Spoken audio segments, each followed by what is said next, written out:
Ganyan ko masa. Okay. 3. So, Ito ako. tapos na ba? Everyone? Okay, sige. Eva, tapos na si Eva. Alexander. Mana. How about Ella? Alright. So, let's compute the data that we gathered. Alright.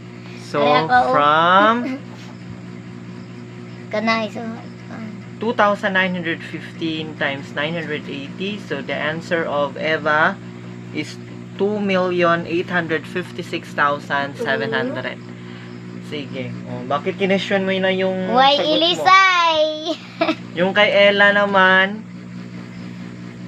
3,000 lang tong sagot mo, Ella. Ano?